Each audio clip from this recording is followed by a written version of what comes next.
Hello, Namaskar, welcome to my pod, the CAA Show.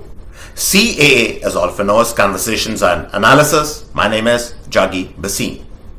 So what is the connection between the recently concluded elections in the United States of America, arguably the most powerful country in the world, and the elections in Haryana which were concluded some time back?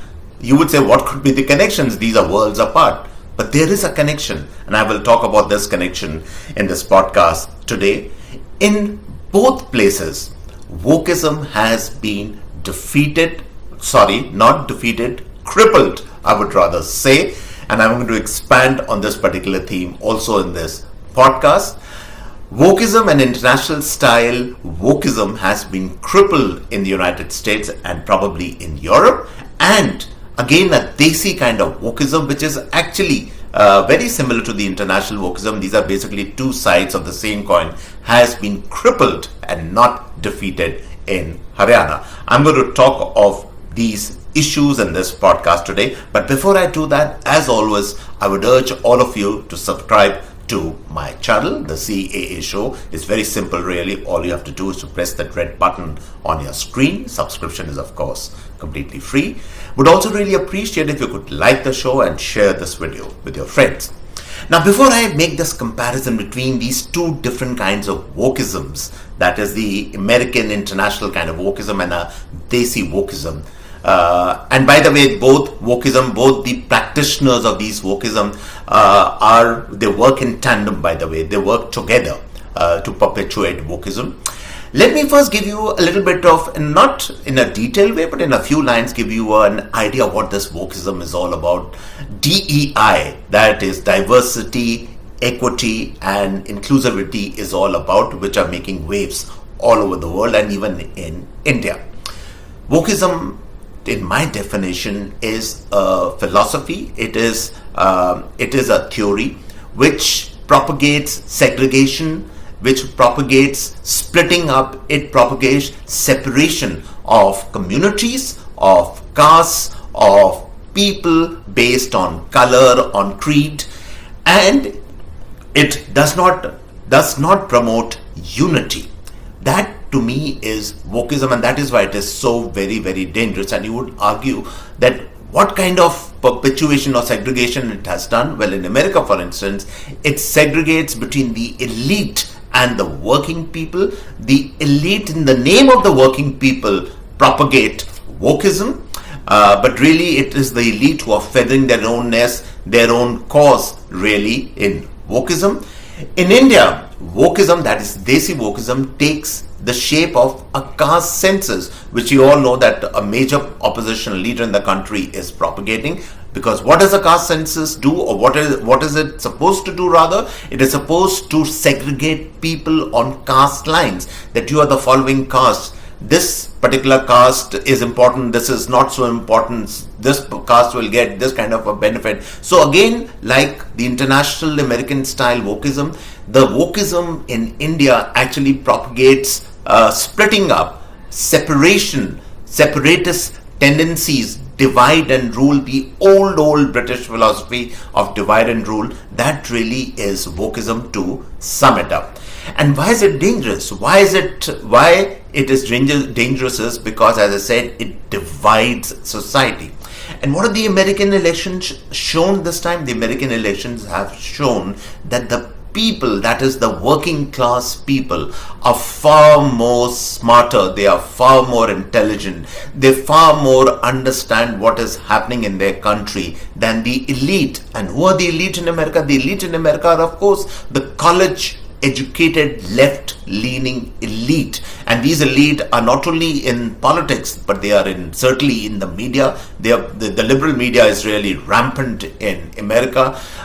These elite are in the NGOs. These elite are in various branches of the government, and similarly in India also there is this elite, that is the Bollywood elite. Then you have the intellectual elite, the elite in academia, the elite in the liberal media and the media. It is absolutely very, very similar. And that's why, if you notice, one of the major reasons, besides a lot of other reasons which people have been talking about, is that in these American elections, the call went from the elite to vote for Kamala Harris.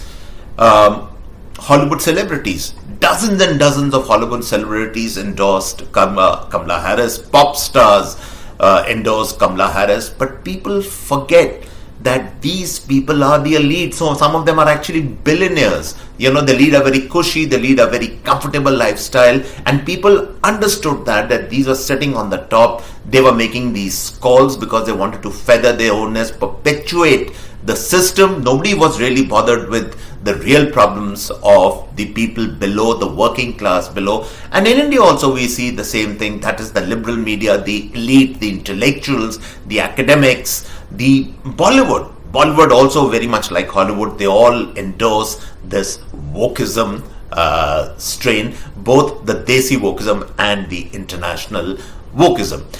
Now, let me give you some specific, very interesting things which have happened in these elections, which shows that, as I said before, which I said in the beginning, that this wokeism has been crippled but not really defeated. A lot of people now are coming on shows in the liberal media and they're saying that we don't understand why this has happened. How could the people, they have actually started blaming the people now. Very, very directly, television hosts, television anchors, they have started blaming the people, and they said the economy was doing so well. Inflation was under 2%. And they forget one very simple thing in the US. And I'll give you an example. I don't want to give you statistics and all that because that's not my style. I would rather give you earthy from the ground examples to tell you that what really it means, price rise and all these things, what they really mean. Somebody like me, for instance, we make it a point because our son is in the US, so we come every year to America, and obviously we go to stores, we buy things. I remember last year's, for instance, goods which I purchased, let's say for $100, now the same goods are costing me about $150.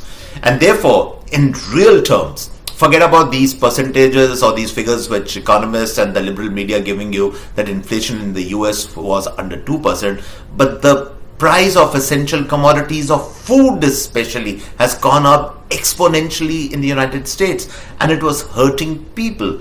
And if you think about it, the per capita income of an average American is less than $5,000 per month.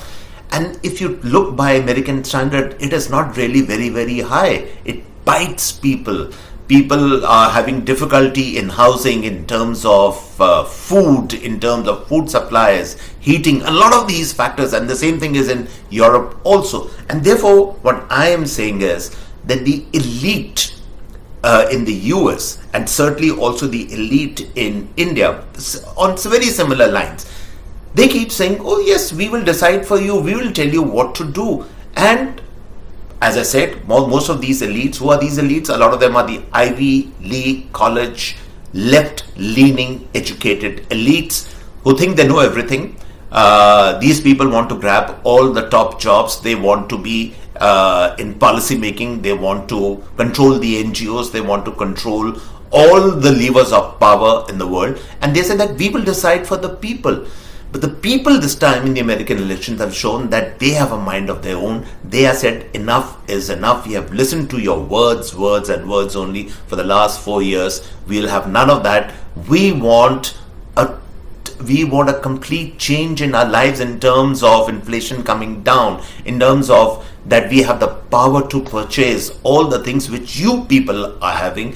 That has been the sense of the American elections this time, which is something which is not going down very well with the liberal elite in America. I'm watching shows, late night shows, where some of the anchors are actually crying that why Kamala Harris has lost, what's gone wrong with the people, and the people will regret, they will pay for it. This is the kind of line which they are advocating. And think back in India, the same things, when out of nowhere.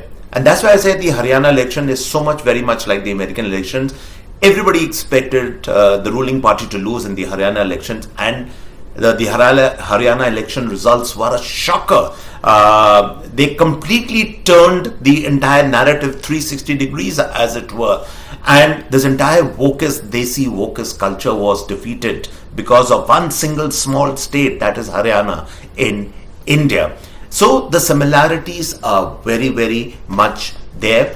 And therefore, what really is going on right now, as we are witnessing as we move forward, is that certainly Trump might have won, and wokeism might have been given a very severe crippling blow, but it is certainly not defeated, because now the liberal media is rising, it is protesting, it is saying that we will continue the fight. And then listen to the speech of Kamala Harris at Harvard University, where she conceded the elections, but she did not concede that we have gone wrong somewhere. She vowed to fight on in the same vein. What does it really mean? It means, because when somebody, for instance, somebody loses, especially a major political election, then obviously there are people who say that yes, it is a time for introspection. We will look into our faults, into where we went wrong in terms of policy and in terms of implementation. But no, nothing of that sort. Nothing of that sort has been said by the party here, the Democratic Party here in the US. They are vowing to fight on. There is no call for introspection. There is certainly some blame game going on, but no calls for introspection, which means that they are determined to perpetuate this wokist, separatist, segregation order which they had brought into the world. They want to continue that. Look at the reaction of the European allies in Europe.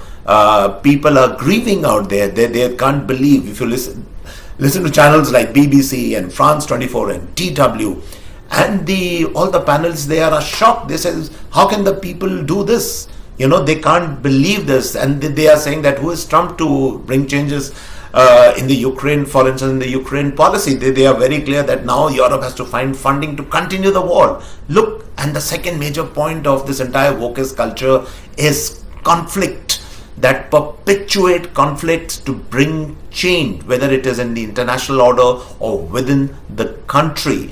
And that is why you find that these wokist dispensation, they are all for perpetuating war. They are all for perpetuating unrest on the streets. Look at the case in India.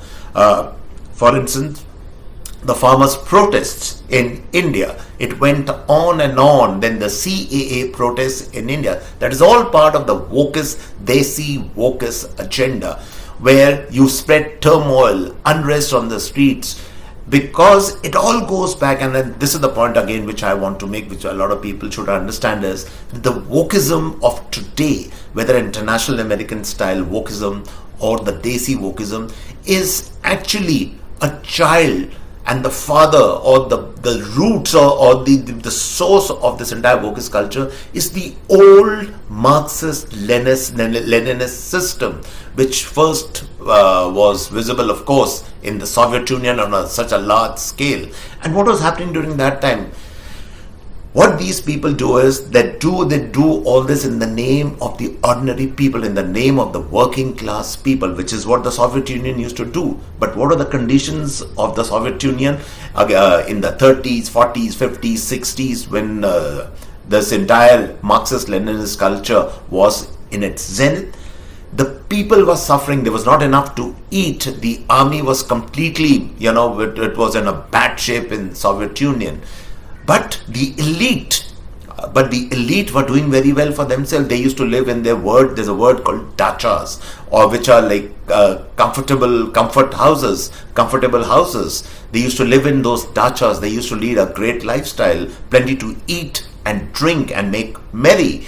That was a lifestyle of the elite in the Soviet Union, and the same elite today in the wokist culture is there, whether it is Hollywood, Bollywood, whether it is the liberal media, both in America, both in India. The same elite, the politicians who want to feather their nest, who want to perpetuate, and they are perplexed when the people have risen now. And look at something very, very, very interesting, which has also happened in America and also in India. They said all along that Trump only represents the white guy, the white voter in this country. But look at the voting patterns which have now come out in the open. He has won across the board the Latino vote, and here's the contradiction. Even though he is speaking against illegal immigration, which again there are a lot of Latinos who would be coming in obviously through the donkey route, But the Latinos in this country have not paid heed to that. They understand that it is necessary to curtail that illegal immigration. And they voted for Trump, lock, stock and barrel. Even some of the black voters, the young male voters, they have voted for Trump. A lot of Asians have voted for Trump. And similarly, go to India. They see in what has happened in India. The call of Yogi, batenge to katenge, was not a divisive call, as a lot of people are saying. Again, the liberal media are saying that.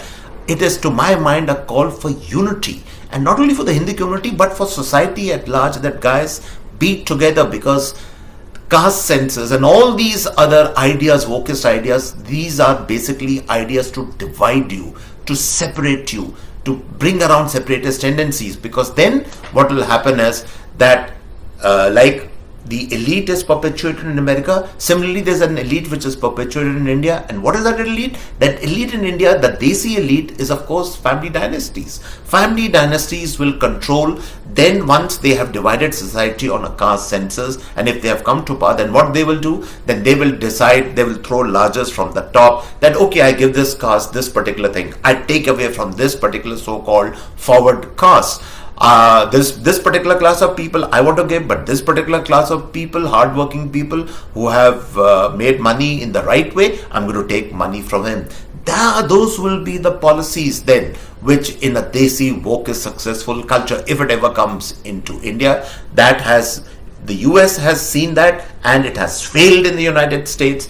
If it ever comes to India, it is bound to fail, but the danger is there. And that's why I'm repeating again and again that the wokist culture, whether it is the international American culture or whether it is the desi wokist culture, has been crippled. It is not being defeated. There will be pushback, huge pushback, which is going to come. It is going to come both internally and externally. People who have got addicted to wars, because wars, by the way, conflicts, solve another purpose of the wokist elite. They want to perpetuate these wars. That's why these wars are going on in the Middle East. They are going on in the Russian-Ukraine war, because these wars help to perpetuate wokeism. Unrest on the streets within the country. We have seen that, as I said, in India. All this is a game plan of the wokist elite let me also clarify and say that this is a Marxist, Leninist, socialist, wokist. This is all part of the same pattern. This is the way they perpetuate power. This is the way they feather the nests of the elite. This is the way they fight battles, whether in the name of the proletariat or the working classes, but really they don't do that. They actually end up perpetuating the nests. And as I said, to make light of the entire thing, look at some of the more important hosts, some of the most successful hosts in American culture, late night hosts, and these comedy people who are basically cracking jokes some time back. Now they are actually literally crying on television to say why Kamala Harris has lost. This is what it has come down to. So I will leave you on this note that people, folks, the wokist culture, the strain, the virus, I would say, the virus is still there. It has not gone away. People think that, now we are suddenly living in a brave new world ever since Trump is going to take over and Haryana elections have been won in India, and therefore, no, not really. The big fight is still coming. It is still there, and we have to be on guard from this wokist culture, which we now know has wreaked havoc all over the world, in America, certainly also in India. We have to watch out for it. And so on this note, I come to the end of this particular podcast. I hope you really like this podcast. If you like my show, do subscribe to it. And on this note, it's goodbye and cheers. Till next time.